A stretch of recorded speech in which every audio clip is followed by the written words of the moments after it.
Hey, honey, welcome to Ashley Loves True Crime, honey. This isn't just a true crime podcast, it's where the podcast meets psychology. We talk about the crimes you've heard, about the minds behind them, and the hard truths. People avoid mental health, morality, and what happens when anger goes unchecked.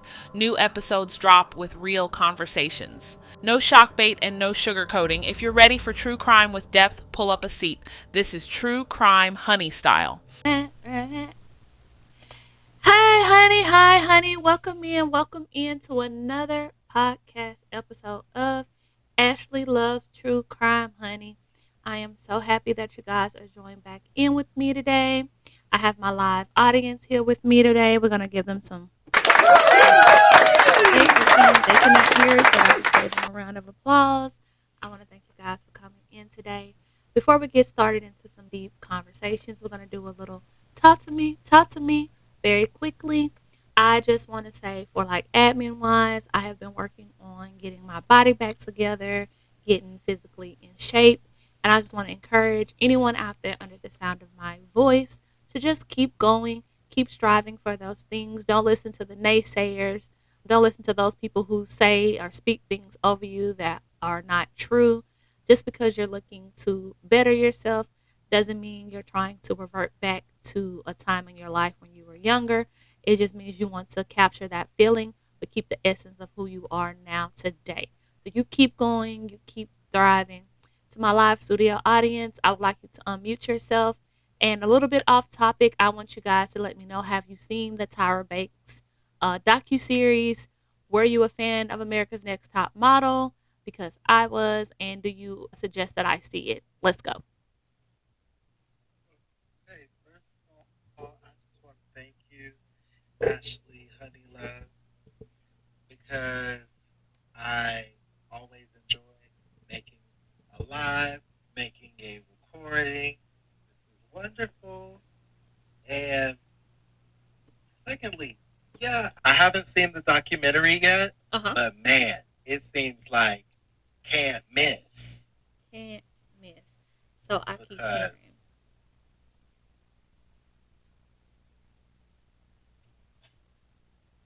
they are spilling all the tea. And but I also like the scenes of Tyra that I've seen. I'm like, look, she showed up for work. She said, well, I may be the topic of discussion, but I'm not gonna run. So I can kind of respect that. You can kind of respect that, okay? I did hear in the docu-series that it looked like she was wearing a coat the whole time, like she was ready to get up out of there. But at least she stayed, right? She stayed. A coat on. Auntie gonna keep her coat on today, honey. This is cold outside. Well, now it's hot. How's the weather out there where you are? Is it still cold, hot, medium? It was really nice. Well, nice for us. It was like 40s, but it just snowed like 3 inches yesterday. But it'll like fluctuate for the next month. Oh, wow. It is 70 degrees today here. I know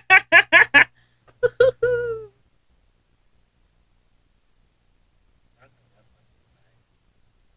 Yes, it is nice. I should sorry. Okay, you guys. That was a little quick talk to me time. I know normally we will go deeper, but however, we did talk by accident a little bit off recording. And that's because we had a little technical difficulties, but we'll do better next time. Like I said, I got better equipment, but I'm still working on the internet. But if you guys are enjoying this live and you want to be a part of my live studio audience, then please go under my YouTube page. You can click where it says live and you'll see my live link. You can follow me there, and that's where I go live. And then just come on and I will meet you here. You can come and talk to me, and give me a little. If you got the tea, then I got the time, baby. So that's a little admin. We're going to go ahead and get started on everything: the body they took and the legacy they never paid for. Before we begin today's episode, I wanted to take just a moment to prepare your heart. This story discusses medical exploitation, racism in healthcare, and the non consensual use of a black woman's cells in 1951. There is no graphic violence in this episode, but there is injustice, there is grief, and there is the heavy truth that someone's body was taken without her knowledge or permission. If you or someone you love has experienced medical trauma, dismissal, or harm within our healthcare system, part of this conversation may feel personal. Please take care of yourself while listening. Pause if you need to, breathe if you need to, come back when you're ready. We are not telling this story to attack science. We are telling it to confront systems that forgot dignity. We tell it to remember Miss Henrietta Lacks, the woman, the mother, the human being, not just the cells. And we enter this conversation with respect. This is part 4. Henrietta Lacks, the body they took and the legacy they never paid for. Now, we've talked about ships, we've talked about mobs, we've talked about silence in pulpits and courtrooms. But today, we're talking about a black woman's body, not in chains in the ocean, in a hospital. Henrietta Lacks was born in 1920, a tobacco farmer's daughter from Virginia, a wife, a mother of 5 children, a church-going woman. In 1951, at just 31 years old, Henrietta went to Johns Hopkins Hospital in Baltimore. It was one of the only hospitals in the area that treated black patients. She had severe abdominal pain. Doctors diagnosed her with aggressive cervical cancer. While treating her, doctors took samples of her cancer cells. They did not ask her, they did not explain, they did not get consent. And those cells did something no one had seen before. They didn't die. The immortal line. Henrietta cells were the first human cells in history to reproduce identifiably in a lab. They were labeled HeLa from the first 2 letters of her first and last name. HeLa cells went on to help develop in polio vaccinations, advanced cancer treatments, aid in IVF research, assist in gene mapping, travel to space. It generated billions of dollars in medical research. Her cells became foundational to modern medicine. But her family didn't know for decades. Now, I want to pause for just a second and I want to talk to you. Not as a host, not as a researcher, but a black woman sitting across from you. Let me ask you guys something. Have you ever felt like you were being valued for what you could produce, but not for who you are? Have you ever walked into a doctor's office and felt unheard, dismissed, rushed? Have you ever wondered how many decisions get made about our bodies without our voices at the table? I just want you guys to think on that. Because Henrietta's story isn't just about 1951. It's about consent, dignity, and it's about whether we are fully seen. And I want you to really sit with this question. If it were your mother or your grandmother or your daughter, would progress feel like enough? Now, here's another one. How did we make sure that brilliance never cost someone their humanity again? And finally, share this episode. Not for the numbers, not for the clicks, but because stories like this lose power when they stay hidden. So, as you're listening to this, please tag someone who needs to hear it. Send it to a group chat leave a review, let people know. And if this podcast has blessed you in any way, subscribe, follow, and walk the series with me. Because Bloodlines and Blind Faith isn't just history, it's healing. Let's look at the medical exploration as a pattern. This wasn't just about science, it was about who was considered disposable. Henrietta was a poor black woman in segregated America. Her body was treated like access, like material, like opportunity. Just like the Zong called people cargo, Henrietta's cells became product. And no one stopped to ask, what does justice look like for Henrietta? These are some important dates I want you guys to keep in mind.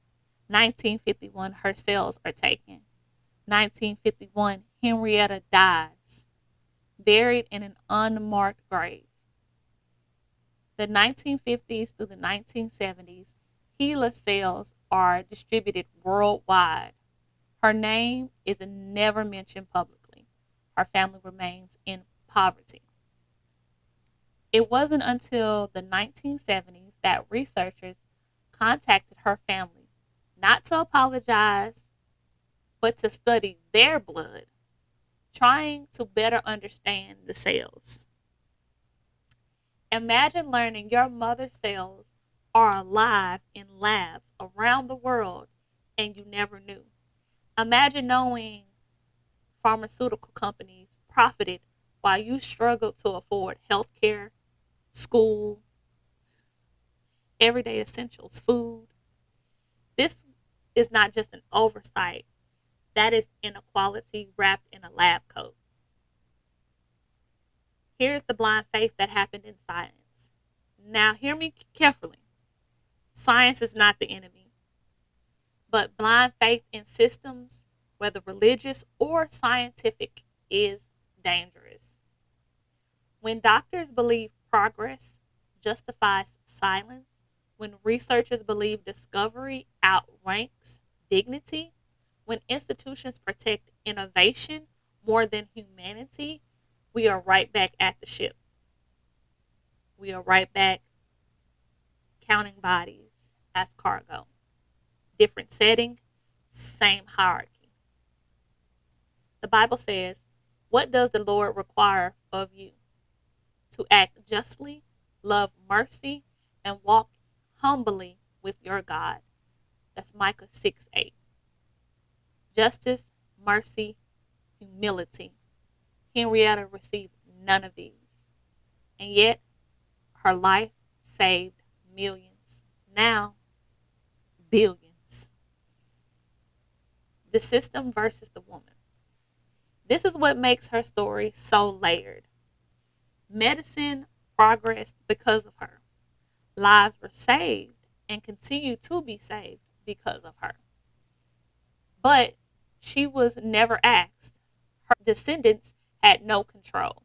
Her humanity was secondary to her usefulness. And that's the thread running through the entire series.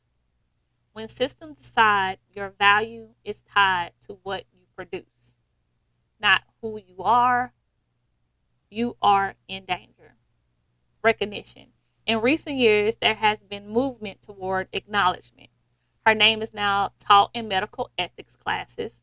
Her story is published. Her family has fought for recognition and compensation.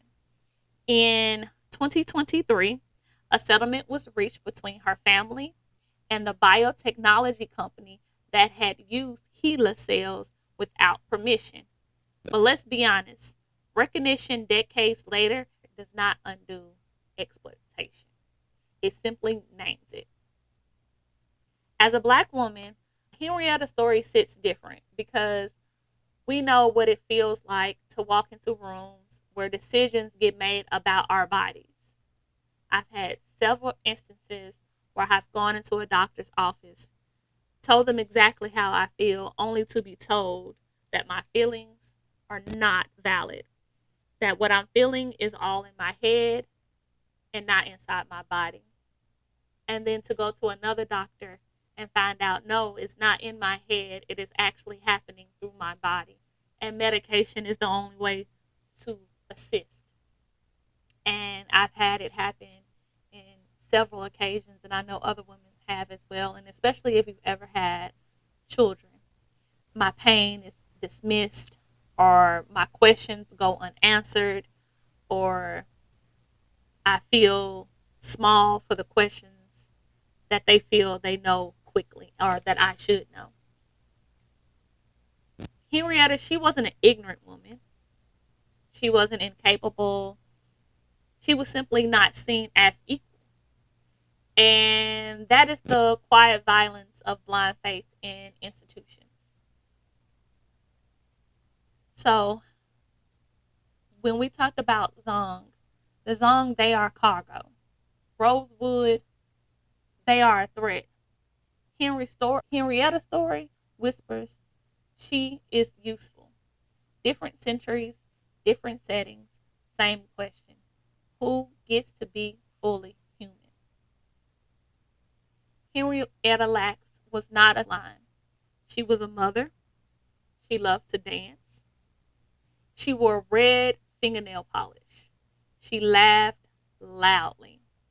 And even though the world took from her without asking, her legacy forces us to ask harder questions about consent, equity, and dignity. Because progress without justice is just polished exploration. Family, this story moved you. If this story moved you, just feel it. Don't just keep it to yourself. Do something with it. Make sure you say her name, Henrietta Lacks. Thank you for tonight. Blessings.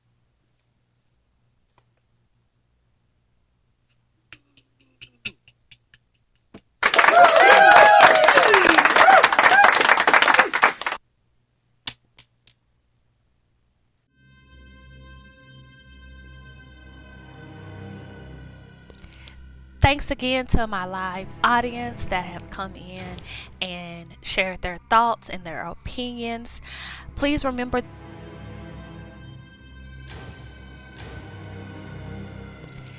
thanks again to my live audience that have come in and shared their thoughts and their opinions.